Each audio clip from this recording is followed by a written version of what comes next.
Saudações, leitores e seguidores do Instituto Liberal. Eu sou Lucas Berlanza e este é mais um IL Flash, aquele momento da semana em que a gente elenca os 7 artigos que mais impactaram, que mais fizeram sucesso no nosso site oficial e nas nossas redes sociais. E o nosso IL Flash de hoje está cheio de resenhas de livros, análises de teorias propostas por grandes autores liberais. O primeiro artigo já é dessa natureza, é um texto da Juliana Bravo. Por que os piores chegam ao poder? A importância da teoria de Hayek. Conforme a Juliana sintetiza no seu artigo, o grande economista da escola austríaca Friedrich Hayek, que fez sucesso com a sua obra O Caminho da Servidão no imediato pós-guerra, ganhador do Prêmio Nobel de Economia em 74, observou que enquanto as pessoas mal intencionadas se regozijam ao serem obedecidas, gostam do mando, do poder, as pessoas de boa índole não sentem prazer em controlar as outras pessoas e, portanto, elas não encontram apelo no poder totalitário. A teoria do Hayek, então, se desdobra explicando esse fenômeno da atração dos piores pelo poder em 3 razões principais que o artigo resume. A primeira é a de que quanto mais educadas e inteligentes são as pessoas, tanto mais elas questionam e debatem ideias e, por consequência, elas mais se diferenciam quanto aos seus gostos, às suas opiniões e à sua hierarquia de valores. Para que um sistema autoritário sobreviva, é preciso que grandes grupos se unam em torno de valores semelhantes. Considerando que os que possuem gostos altamente diferenciados não sustentam pela força do número de indivíduos os seus ideais, o maior grupo de pessoas cujos valores são muito semelhantes é aquele que representa, na visão hayekiana, a massa menos educada e menos independente da população, que vai reforçar a sua facilidade em ser engambelada pelos piores. A segunda razão recai sobre o fato de que pessoas mais simples e dóceis tendem a ter menos convicções próprias e estão mais suscetíveis a aceitar um sistema de valores previamente elaborado, contanto que este lhe seja apregoado com bastante estrépito e insistência. São aquelas pessoas que, pelas ideias vagas e imperfeitas, têm as paixões cegamente despertadas e influenciadas. A terceira e última razão apontada por Hayek está relacionada aos motivos que fazem um determinado grupo se unir por uma determinada causa. Parece mais fácil aos indivíduos concordarem sobre algo negativo, o ódio a um inimigo ou a inveja daqueles que estão numa posição de vida melhor, do que sobre pautas realmente positivas. A mesma autora traz uma reflexão que não é, nesse caso, baseada num autor, é uma das exceções no IL Flash de hoje, mas é da mesma Juliana Bravo. Se você não concorda, você é antidemocrático. Essa acusação de antidemocrático virou uma espécie de mantra, principalmente entre os políticos de esquerda, Lula o presidente eleito, virou o sinônimo da democracia brasileira. Quem é contra Lula, quem é contra o PT, quem votou em outros candidatos, quem votou em Jair Bolsonaro no segundo turno, é um antidemocrata, é um inimigo da democracia e da civilização e um defensor da barbárie. Esta é a linha seguida aí pela Juliana Bravo. Eu volto a Hayek com um artigo de minha autoria, A Constituição da Liberdade. O legado de Hayek.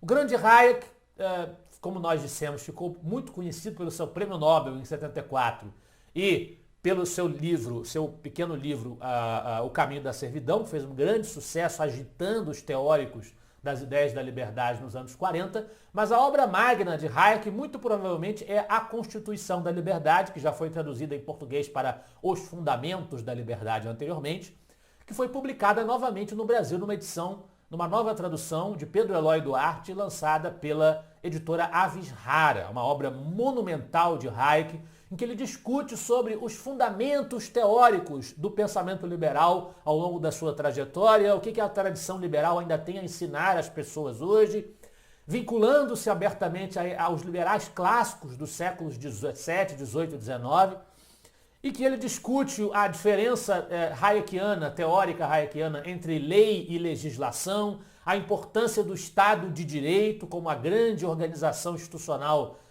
que encarna os princípios do liberalismo, e também discute uma série de providências tomadas pelo Estado no século XX que são, na visão dele, ele argumenta com base nos seus princípios liberais e na sua defesa do Estado de Direito, são providências estatizantes, providências intervencionistas, providências que distorcem a dinâmica dos preços, distorcem os fundamentos que a tradição liberal havia preconizado nos séculos anteriores. Também uma resenha de livro é o texto do Leonardo Batista, sobre as 12 regras para a vida. É uma resenha de um trabalho que se tornou muito popular nos últimos tempos do professor de psicologia canadense Jordan Peterson. A obra oferece regras icônicas e até mesmo cômicas para orientar os rumos das nossas vidas. 12 regras para a vida, diz o Leonardo Batista, é de fato um antídoto para o caos, que utiliza como principal arma as verdades eternas aplicadas aos nossos problemas modernos. Num mundo dominado pelo politicamente correto, Jordan Peterson nos agracia com uma dose gigante de estoicismo e nos revela o quão importantes são os valores que nos norteiam. Também com base em um trabalho de um grande teórico liberal, é o texto do Luan Sperandio, O que se vê e o que não se vê, o efeito cobra. A obra O que se vê e o que não se vê é uma obra do economista e filósofo francês Frédéric Bastiat, também famoso pelo seu clássico A Lei, que é um monumento, um livro curto, brevíssimo, mas que tem uma grande sabedoria e uma grande atualidade no seu conteúdo, apesar de ter sido redigido no século XIX. Bastiat critica no seu trabalho O que se vê e o que não se vê análises superficiais que se focam no curto prazo em detrimento do longo prazo. Porque o impacto de algumas medidas que a gente acha que são boas, que são positivas, num primeiro momento, que atendem, satisfazem a uma determinada necessidade, esse impacto pode logo adiante se tornar negativo, agravando até o problema, o cenário complicado que teria sido observado inicialmente antes da adoção dessas políticas. Não é uma resenha de uma obra, mas era uma referência a uma figura, a um pensador. Nós temos logo adiante o texto do João Luiz Mauad, A Sabedoria de Alexander Solzhenitsyn. Alexander Solzhenitsyn, nascido em 11 de dezembro de 1918 e falecido em 3 de agosto de 2008, foi um matemático, romancista, filósofo, dramaturgo e historiador russo, cujas obras construíram e celebrizaram a imagem que o mundo tem a respeito dos gulags, aqueles sistemas prisionais que foram mantidos através de trabalhos forçados que existiam na antiga União Soviética, sobretudo sob a égide da ditadura de Joseph Stalin. Solzhenitsyn recebeu o Nobel de Literatura de 1970 e a sua postura crítica sobre o que ele considerava o esmagamento da liberdade individual pelo Estado onipresente e totalitário implicou a expulsão desse autor da Rússia, da União Soviética, e a retirada da sua nacionalidade em 74. Então o texto traz uma série de frases e citações de Solzhenitsyn evidenciando a sua grandeza e a sua dedicação à causa da liberdade. Causa da liberdade que os economistas liberais sempre defenderam, sustentando que seria preciso, em uma economia de mercado livre, respeitar o sistema de preços. E é sobre isso o artigo da página Liberalismo Brazuca, uma economia que não respeita o sistema de preços não funcionará. E o mote desse artigo é o caso atual da Argentina. Como nós temos acompanhado sob a presidência de Alberto Fernandes, a Argentina tem tentado controlar os preços na sua economia para conter a sua terrível inflação, a mais alta em 18 meses. E não deveria ser uma surpresa, como disse o Luan Sperandio, 86% dos argentinos são favoráveis a essa medida de controle de preços. Santa ignorância, né? Isso mostra como a mentalidade peronista está enraizada na psicologia dos argentinos, que acabaram de comemorar a vitória na Copa do Mundo. Agora a vitória diante dos seus problemas econômicos está muito distante de acontecer enquanto insistirem nesse tipo de receituário que o Brasil já experimentou nos anos 80 com Sarney, sabe muito bem aonde isso leva. Muito bem aonde isso leva.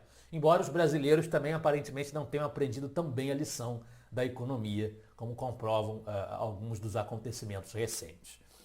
Obviamente, além de não funcionar, essa medida de contenção de preços vai ter consequências muito negativas para a economia do país e já está tendo. O sistema de preços é algo extremamente importante, diz o texto, para o bom funcionamento da economia, e uma história envolvendo a rede americana The Cheesecake Factory mostra bem esse fato.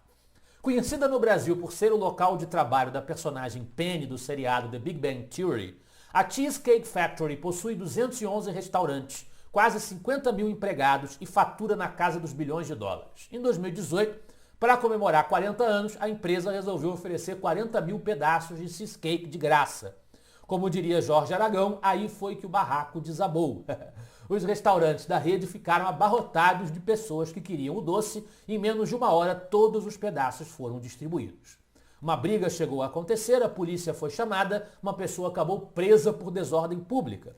Simplesmente não havia cheesecakes suficientes para atender a demanda de todos. É o princípio básico da escassez, que quem quer controlar preço não entende.